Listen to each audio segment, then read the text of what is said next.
how I would help. I'll maybe use Suzanne as an example. How I'd help her lose weight. How we're gonna start tracking to see what we need to do to lose weight, and what's affecting her weight loss. Why she wouldn't be losing weight, even if she was doing all the right things, right?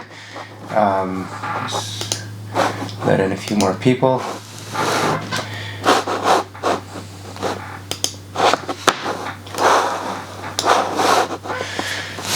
Okay, first of all, the number on the scale, that represents your total body weight, right? Your muscle, your fat.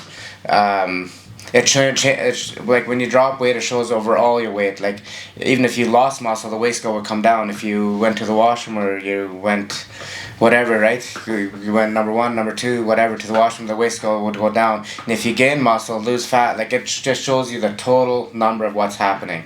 And today's call, we're not going to talk about body composition, not about muscle gain or fat loss. Because sometimes the scale can stay exactly the same, but you're losing fat and gaining muscle. But today I want to strictly talk about weight loss. What makes the weight scale go down?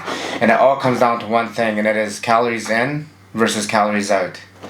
Because imagine if you have somebody laying in a bed, like completely just laying in the bed, they have no muscle, they have no hormones working in their favor, like a very unhealthy person laying in the bed, and if you did not feed them anything, this person would lose weight. Because their body would simply have to use their stored fat as energy, right? Even muscle, anything. So this person would lose weight. So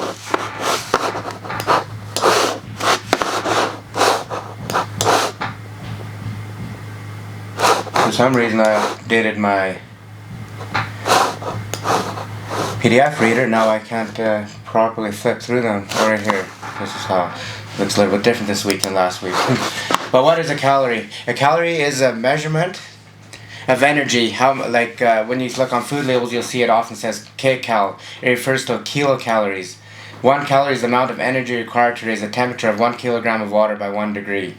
So it's a form of energy, right?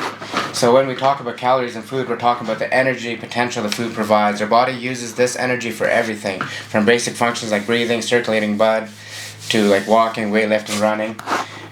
Any excess calories that we don't burn off get stored as body fat.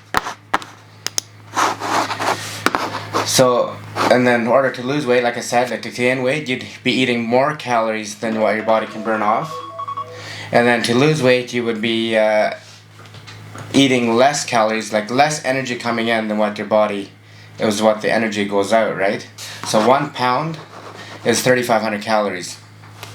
So if you guys want to lose 1 pound per week, you'd have to, your total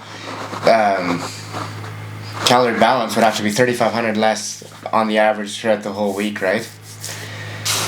So if you're counting calories accurately, like if you're very confident that you're tracking accurately, that's one common area too where people don't lose weight, is they're not tracking accurately, right? That could be also a topic for another day, like how to track accurately and still not losing. It means you're not in a deficit. That just comes back down to that, right? Factors like your hormones, lifestyle, muscle mass, stress, high cortisol, they all play a role on how much calories your body burns. And this is why it's not custom 101. This is what I'm going to teach you. I'm going to input Suzanne's information into a calculator. It's going to tell me what her base metabolic rate is. But this number is not a hard number. This just gives us a baseline as what the average person is. Like these averages people have come up with these averages throughout the last, I don't know how many years, 10, 20, 30, 50 years. Just take an average to something, a base mark to go off of. But it's not a one-size-fits-all. So now we start to track her intake. Now we start to track her output. Is she losing? Is she not losing? What do we need to change in order for her to lose weight, right? Factors affecting calorie burn, like activity level. Like a 155-pound person, for every 1,000 steps, they burn an extra 30 calories, right? So a 200-pound person would burn about 50 calories for every 1,000 steps. So let's say you're, where's my calculator? Let's say you would, you look at, anybody has an Apple phone, or you can open up your Apple Health app, or even on your watch, you can look at your total steps throughout the whole year or whole month. So let's say your average is 6,200, something like that, and you decide to increase it to 7,000 throughout the whole year, and increasing that little bit, it wouldn't be much. It'd be like an extra 5 minutes of walking per day. But this is how much calories you would burn. Let's say a 200-pound person would burn 50 calories a day extra times 365. That's an extra 18,000 calories divided by 3,500. So you'd be losing extra 5 pounds, a year just by slightly more movement. That's just with steps. There's a whole bunch of other things. Like, this is why all these little habits keep building up. We're not looking at short-term 1 week, 2 week weight loss. This is why I'm going to show you too yet how you can go very extreme and still not lose much weight. And these little things, this is what adds up over long term, right? This is too what I always say to people with like business owners and stuff. Like they always say it's successful. It's all about those small, long-term investments, long-term effects that's going to help you. Same thing we want to focus on here, like your hormones. Let's say your testosterone levels, or for ladies even estrogen levels, they're not optimal. You can burn an extra 100 to 200 calories a day. So if your hormones are imbalanced, right? That's why I always say hormones have a big role. They do have a role, but at the end of the day, you can end up eating a little bit more, burning a little bit more, right? So you can still lose weight, or even a thyroid can burn up to extra 200 calories a day, or cortisol, right? If you have high cortisol, if that is balanced, you can burn an extra 100 calories a day. And all these little things, they add up. Even drinking cold water can help you burn an extra 50 calories per day. So if we drink these water, like even little things like that, well, that's the same thing as your steps. It's an extra 5 pounds. An extra 5 pounds a year you can lose just by making the habit of drinking a lot of water.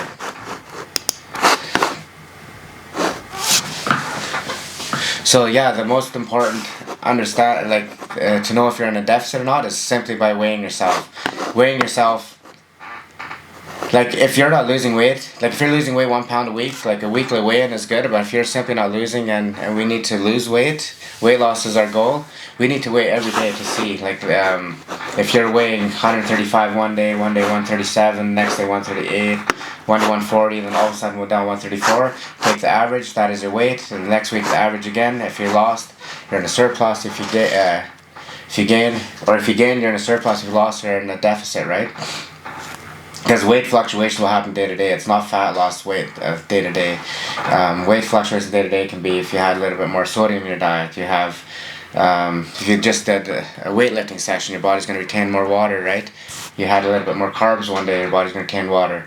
Like, we know that fiber stays in your system for a long time. Like, you might have not gone to the bathroom for a day or something like that, right? So weight fluctuation can happen. You want to take an average throughout the whole week.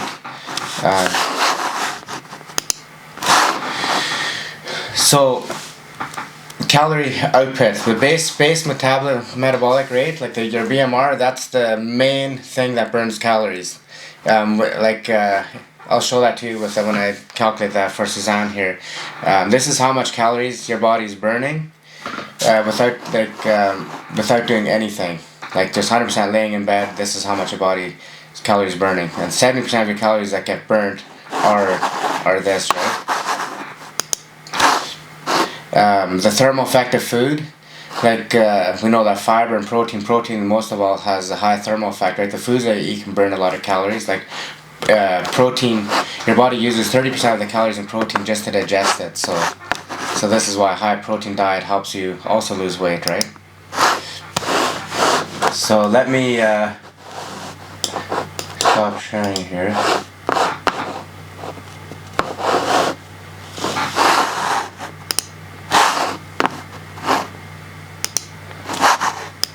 Right here, like, I already plugged in this information, like I plugged in Suzanne's information, 39, female, 5'2", 135 pounds, hit calculate. This is our base metabolic rate, like 1241 calories. This is how much calories she's burning without doing anything, without any exercise, like nothing, like 1241. And depending how much she's exercised, these are just guidelines, like these are not hard numbers. Like if nothing's moving, this is just a starting line, right? So she's doing 1 to 3 exercises a day, that could bump up to 1700. So you guys can put that in too if you want to know, but there's a number of things that affect your BMR, like I said, your hormones, your cortisol, your everything. But end of the day, it doesn't make that big of a difference. Like I showed you, like each thing can make up to 100 calorie a day difference. So even if everything was not in her favor, and this number was down to 800, and she still did all the other things like walking, drinking, eat high protein breakfast, she would still end up losing weight, right?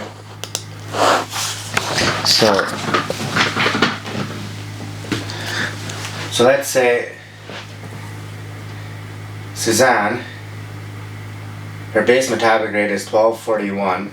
She weighs 135 pounds. Not sure if you can see that or not. I think it's a little bit too bright, right? Okay. Well, maybe that won't work, but I'll maybe just point out some of the stuff. Maybe you can get the drift of it.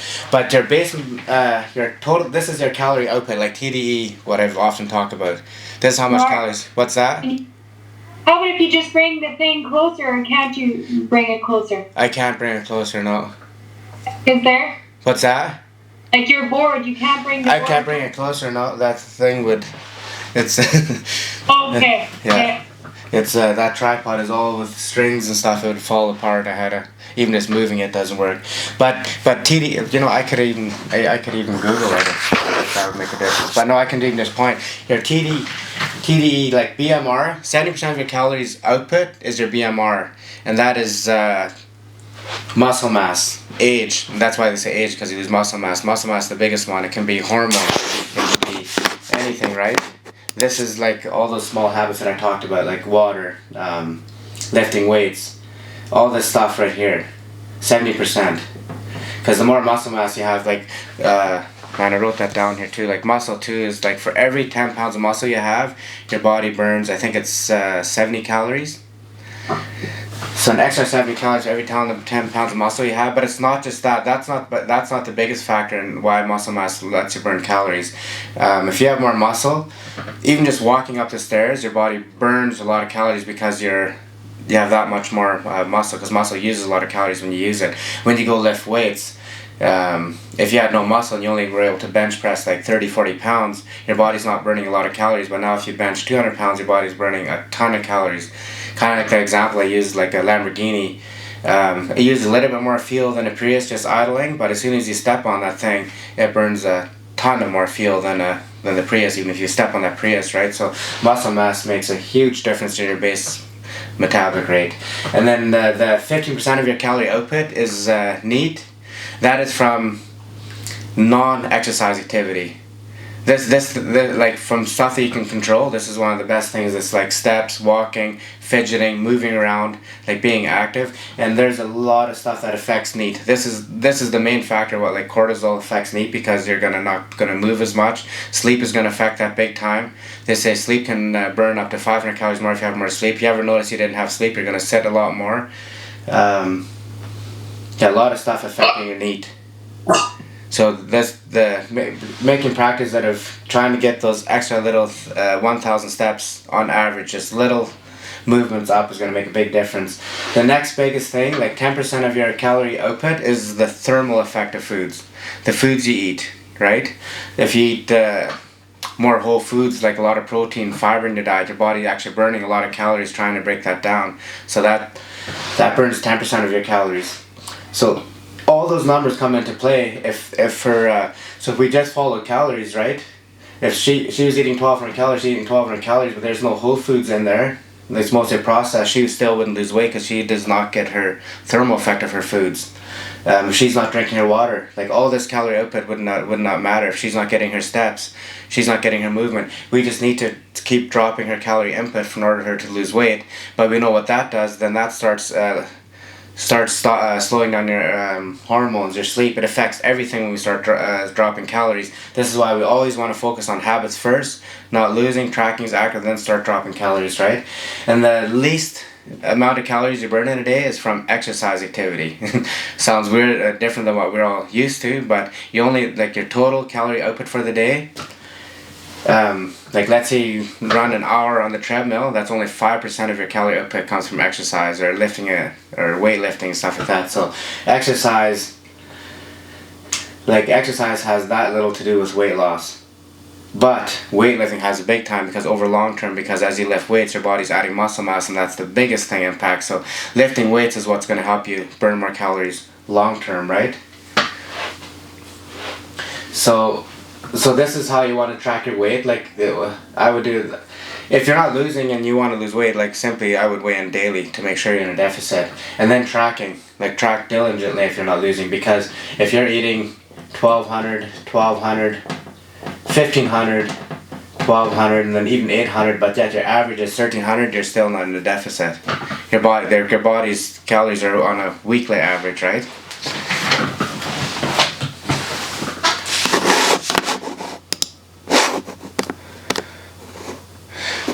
Oh, sorry, I didn't see your message, not on. I bought a very cheap $20 tripod to see if it would work in here, and this thing, it's the second I lift it, it falls apart, and it's very. See, the second I do that, that's what happened. I'll have to get a different one yet. Just because you have a big muscle, that's why. Like this thing is literally made out of strings, like everything. It's not a sliding one. I did not realize what I had bought there.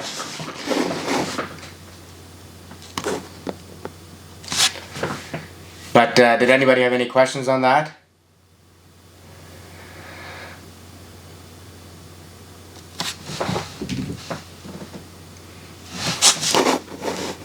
But I'll do another one where I show you mistakes that people make, like even clients. Like, because let's say, Suzanne now here too, let's say she would eat 1500 calories a day and she was losing. Let's say her maintenance is 1700 calories, she's eating 1500 and a slight deficit, she's losing. 6 weeks down the road, she's only lost 4 or 5 pounds. Now she's saying, hey Martin, I'm going to Florida here in 2 weeks, I want to quickly drop another 4 or 5 pounds. And I'm going to tell her, that's not a good idea, because what will happen is you might lose 2-3 pounds, but you're obviously going to drop 4 or 5 pounds. When you drop carbs, your body also drops water weight. But what will happen then is you'll go there hungry, all this tasty food, you'll eat more than when you came back, and you'll undo all the process you just made. You're way better off, because when you think about it, like let's say you drop down 1500 to 1000 or 1200, that's 300 calories a day less. That's still only 1.5 pounds that she would have lost in that week, in those 2 weeks. And is that worth it, starving yourself for 1.5 pounds just to gain that all back? So you undid 4 weeks of progress there. Plus, who knows even if you ate more than what your maintenance calories are. That's what normally happens. So that's why I always tell people, when you go on vacation, let me know. I would rather bump up your calories for that vacation than drop them. Because then you can actually go enjoy yourself, speed up your metabolism while you're out there, enjoy your life, come back and lose it again. If you're not where you want to be, that weight loss should have happened a few months before, not 2 weeks before. Because that same person that, let's say, drops calories too rapidly the two weeks before, gains that back, and let's say the person has been in the program for 8-10 weeks, no progress yet, right? The program isn't working. Doesn't make sense. Why is it not working for me? I've seen it works for everybody else, but it didn't work for me. Well, that is why. And very often they ask let's say someone says, I'm going on vacation for 2 weeks and they want to quickly drop a few more pounds, and then they get so hungry that when they go on vacation, they literally can't control themselves. Like, I've been here, I've been there, and I come back and I've gained it all back plus some. Plus now I'm actually scared of being hungry, so I have a hard time getting back into it. But trust me too, I've done that 100 times. When we went to a vacation, before I knew how to diet, I would slash calories, lose weight, came back, I was 10 pounds heavier than what I was before I left, right? Just and I've learned from those mistakes, like when I'd never be in a deficit before going on holidays, or not in a crazy deficit, because then you go crazy there. I do. I can't. I'd rather be in a little bit of a higher calorie, so that I don't have that problem. I'm not as hungry.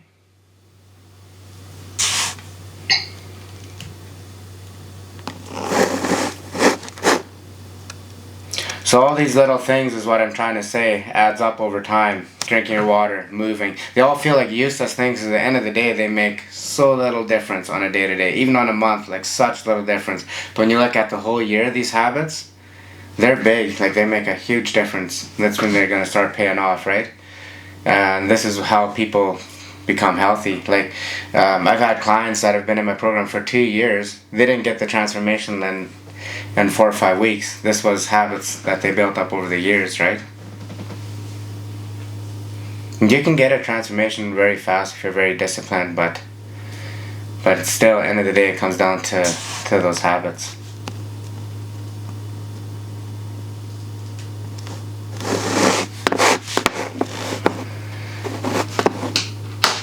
Anybody else have any questions?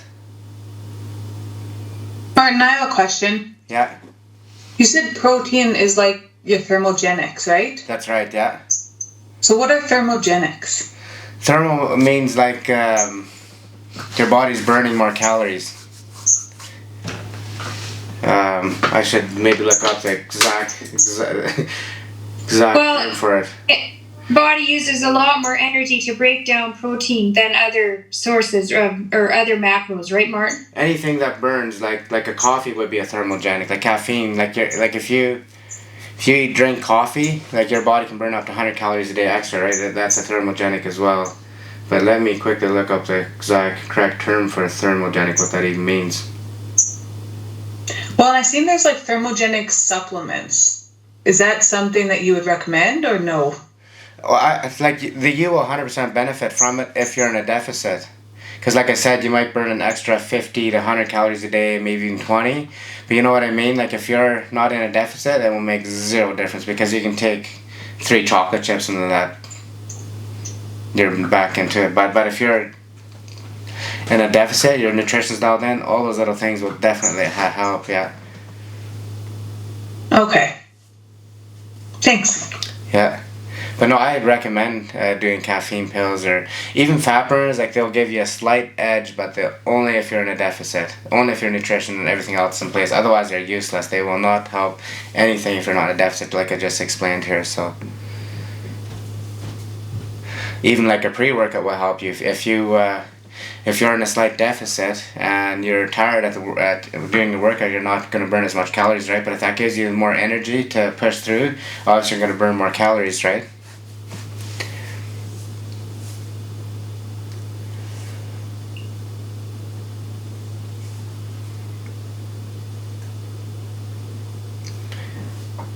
But I looked up thermal. It just says